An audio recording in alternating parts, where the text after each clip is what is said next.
Okay. Okay, we on. Some late night random mapping stream in this game.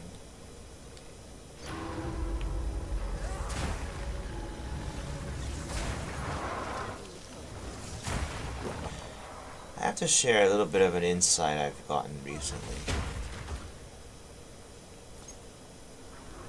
I will say this. There's a lot of... The metrics that I see for YouTube are very illuminating. They're...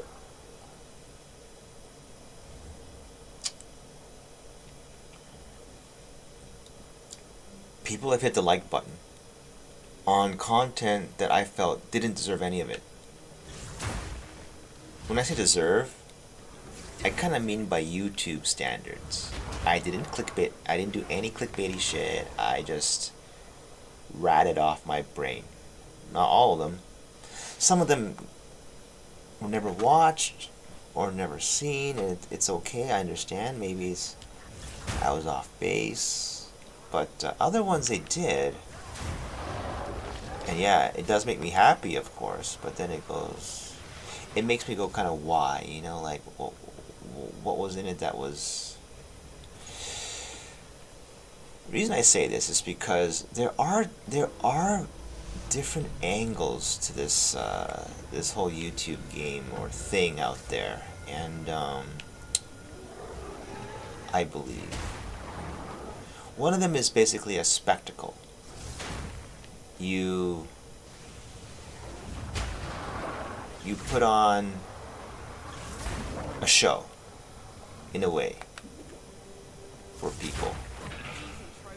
And the other one is more like you're opening up a room so that people can share this experience with you. There's a very big distinction between these two, I think.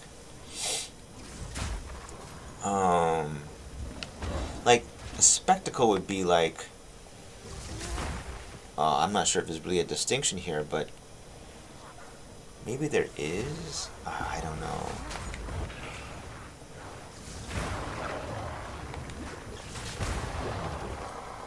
Anyway, I'm still not clear about this. But,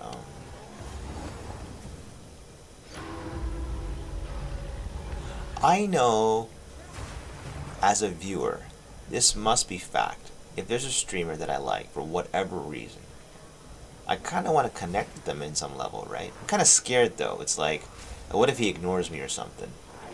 But now that I've been on the other side, it's weird. I have the opposite feeling of, well, if everyone in here is talking and shit, like, should I be talking too? Like, the doubt creeps out, It's weird. It's weird. It's like, the feeling is if I don't have something really funny or interesting to say, well, I should just shut my mouth. That's weird, man. And I don't quite get it entirely. But having seen both sides of the picture, kind of see where it's all going a little bit better than before.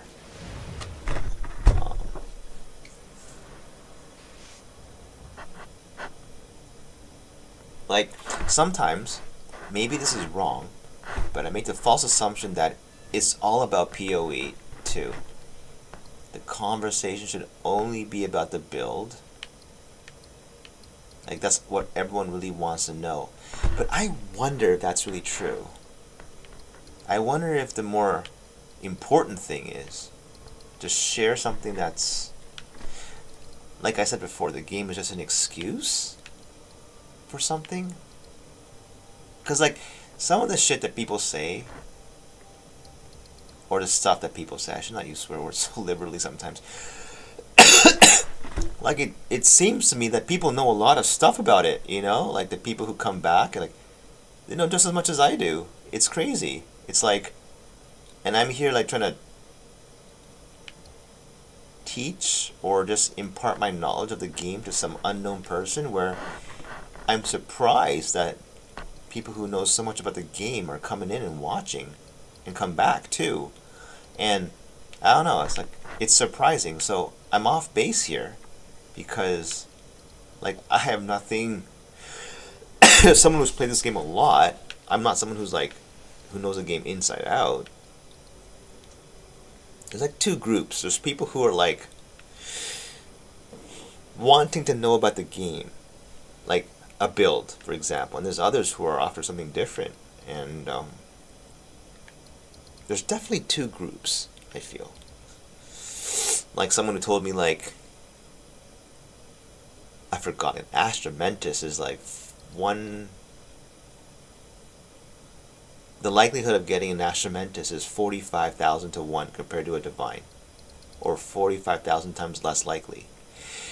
And I kind of like, what? I kind of glossed over it, and I think the idea was kind of like, yo, check out this interesting little fact that I heard, and it's like, but in my mind, the pressure was like, I have to be the one providing interesting info or something. It's weird, you know? And like, it's really important to understand what is it the audience is really after, but at the same time, you can't really ask for that because it'd be hard to get an answer for that. As it's kind of not embarrassing, but awkward to talk about that in plain sight, I guess, you know? But if you don't, I think if that's not addressed, then it's really about spectacle at that point, right? Like, you gotta put on a show, kind of a thing. And then it becomes clear what people want. They want a show. But a show requires, like, a lot of people in there, and, you know, the streamer has to be extremely, like, entertaining on some level. Like, it has to be an entertainer at that point. Like a comedy show at night or something, you know? Like, so it's kind of interesting.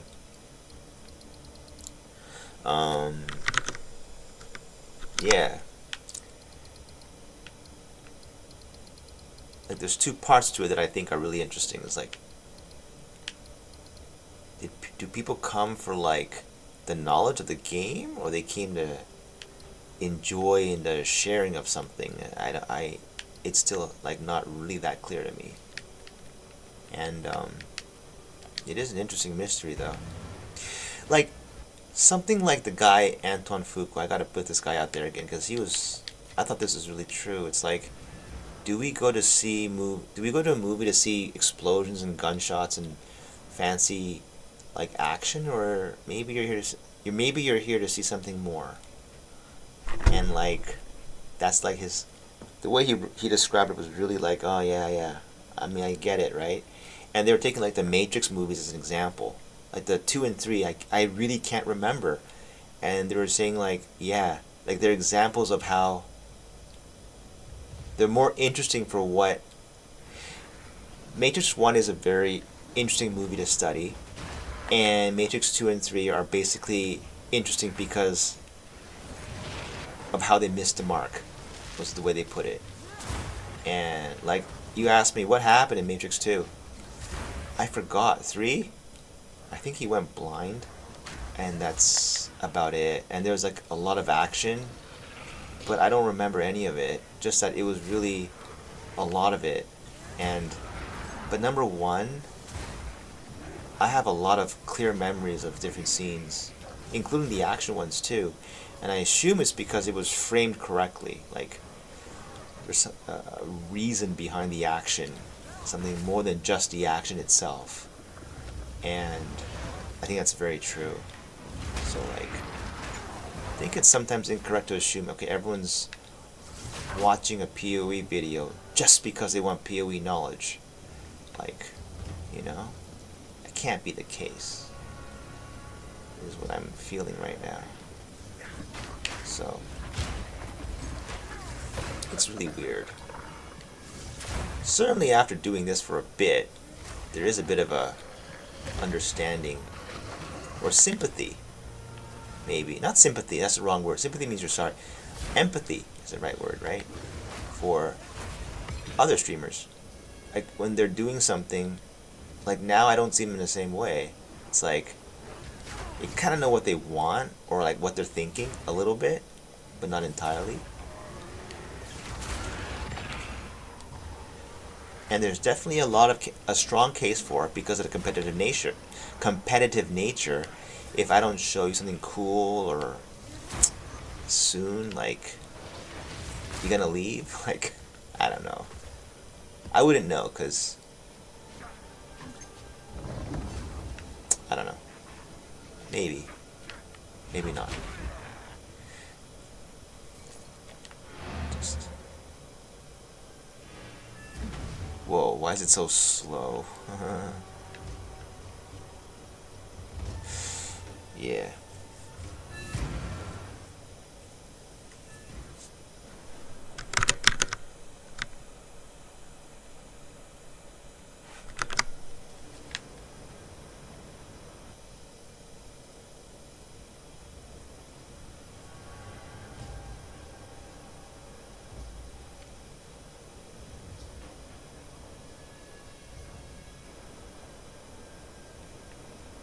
But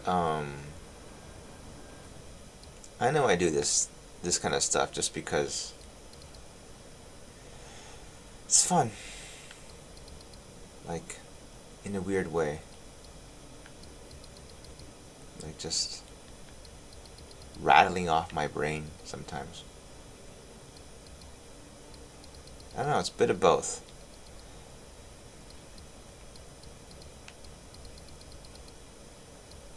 But yeah.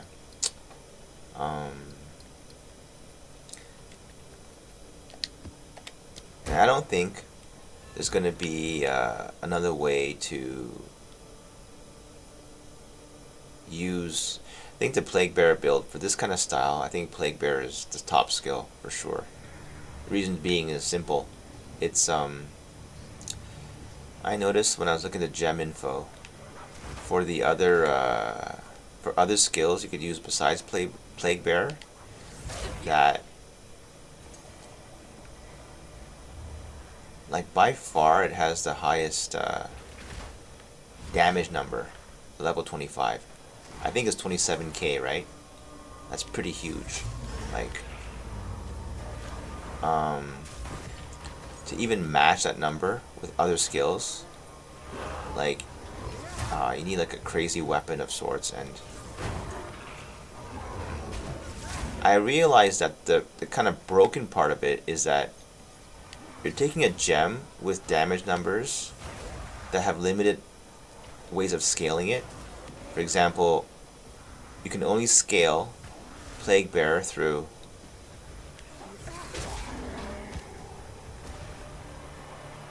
what are the ways? Increased damage dealt, increased damage taken, and poison, ailment magnitude. So, but not attack damage, not spell damage, and other way, not crit either, right? Because it doesn't crit. So the skill number, the gem damage numbers are balanced around you not having those available ways of scaling the skill. So I think like that's why it's kind of strong. If you use like Deepest Tower, it's really strong because they kind of didn't anticipate that you'd be using it like this way to scale the damage. I think that's kind of my guess. Like, you know, and it's the only skill that doesn't have an attack or spell on it. So it's pretty unique in that sense. But yeah.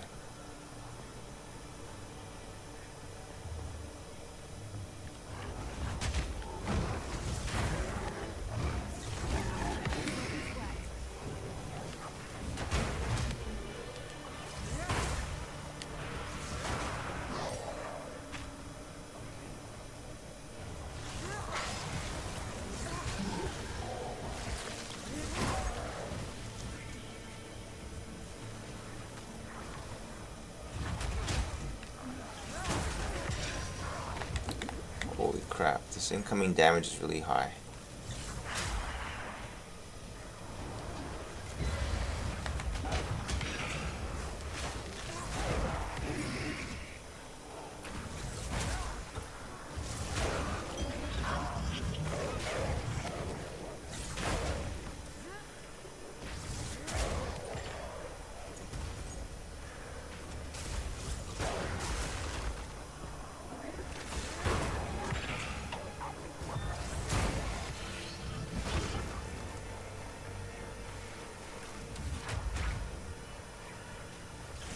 Like, as an example for what I was saying initially, I just real like, you know, like, a lot of times in a streamer's video or like in a YouTube video about PoE, some guy says something, and then beneath there's like, but you know, you can always do like this way of doing it. Like, I don't know, it's like a not challenging, but offering some kind of advice over the thing that the person originally said. And I did that too.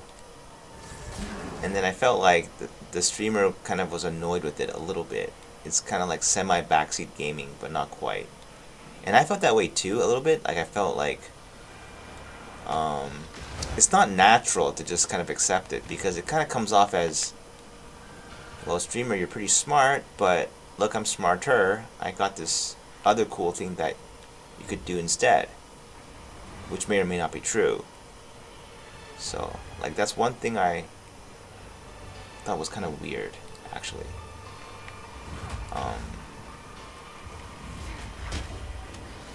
But of course now I'm like really open to any kind of, you know, anything really. I guess it's kind of like maintaining an open mind of sorts. Like, just thinking to yourself, okay, maybe the people who come in and say that kind of stuff, they actually know a lot about the game.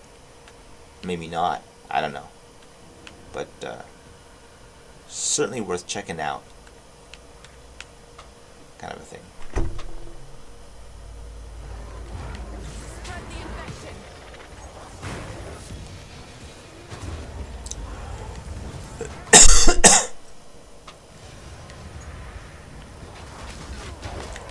What the fuck is this incoming damage? Man, what happened? I think after swapping to this new shield, the Chernobog's Pillar, a lot more deaths. More than I thought I'd get. And I think it's because of this node, which should be taken off, but I honestly think Glancing Blows, even though when I read it, I'm like 50% damage from blocked hits, not that bad. It's pretty bad. It's pretty bad. The downside is really significant. Like, now I feel like if there's a bunch of projectiles like hitting you, whereas before it'd be like just minor damage or no damage, now it's like, wow, like I get 100 to 0, and it's all, I think it's only because I have Glancing Blows. Like, I lost a lot of DR overall, I think, from taking Glancing Blows. So then the question is like, do I really need the Chernobog damage? Like, I was not dying at all, or very rarely before, and for the extra like 30-40% more damage, is it really worth, like, dying almost 3 times, 4 times as often? I think probably not, but because the shield was so rare, you know, I think it's very unlikely to get this to drop.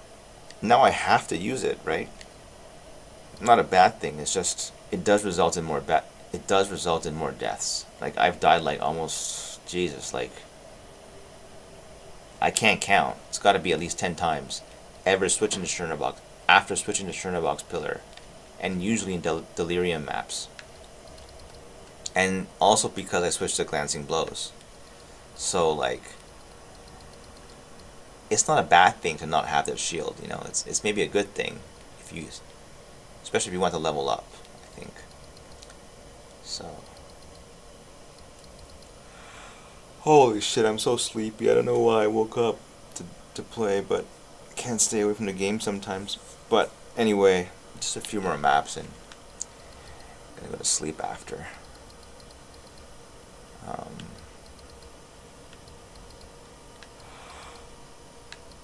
Oh.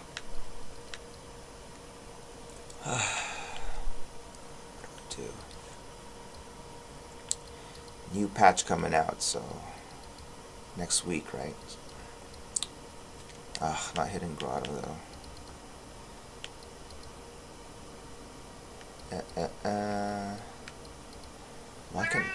Why can't I find a boss map? Jesus Christ.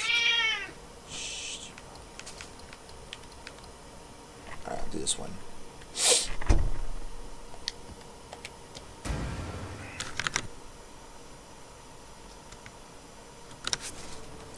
Okay.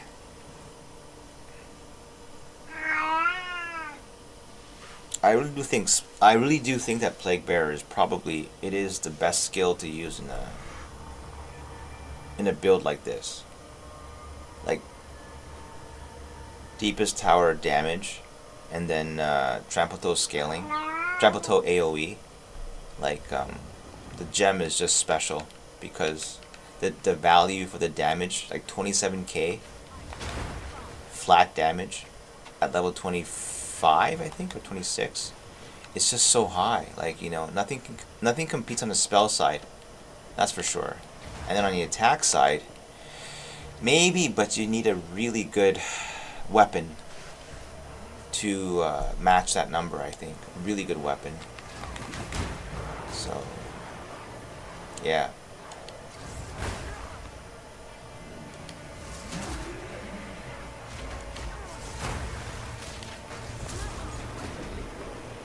Because I kind of wanted to make a new build that's not this anymore. And, but I looked at the gem info, and yeah.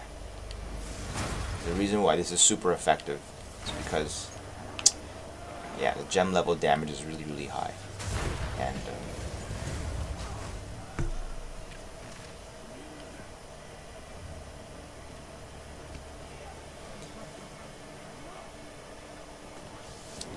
let's see, where the hell is it? Over here.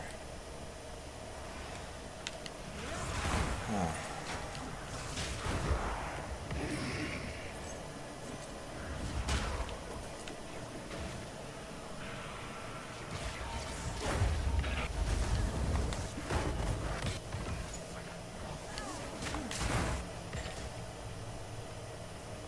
Shit.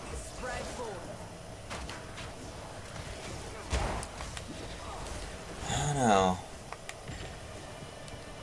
I feel like, well, the patch would have came out tomorrow, right, or something, had it not been delayed. It's good timing on the patch because there's not much else to play anymore, I think, like in terms of builds. So, oh my fucking god, are you serious? This is like the 12th death after switching to this Persona box, so obviously something went wrong on defense. Yeah.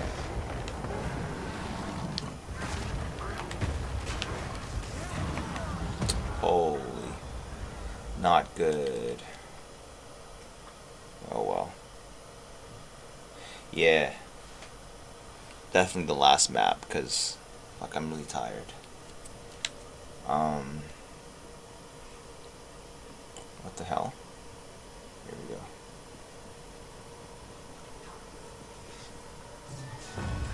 What the hell, man?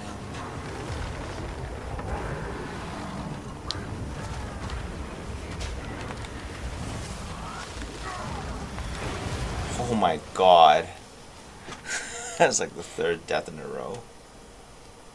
Shit. There goes all the EXP. Flush down the toilet. Okay. Doesn't matter though, I guess. How am I taking so much damage? That's like 4 deaths in a row. But I ain't deleting this stuff. This is like out there just for the public to see. No way. Is it the mods? Probably the mods. 207 increased waystones. I don't know what kind of crazy mod that could be. But let's see. Kind of has to be a no-hit thing here. Like this part. One of these I'm gone. Holy. Alright, last try. Holy shit.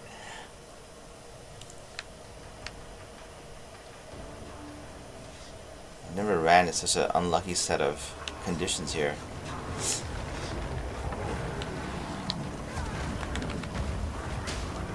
There you go.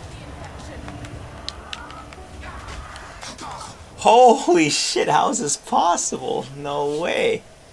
It's like 100 to 0.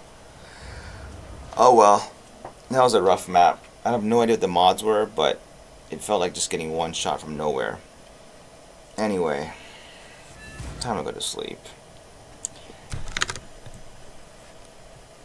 Crazy. Definitely will look at that tomorrow.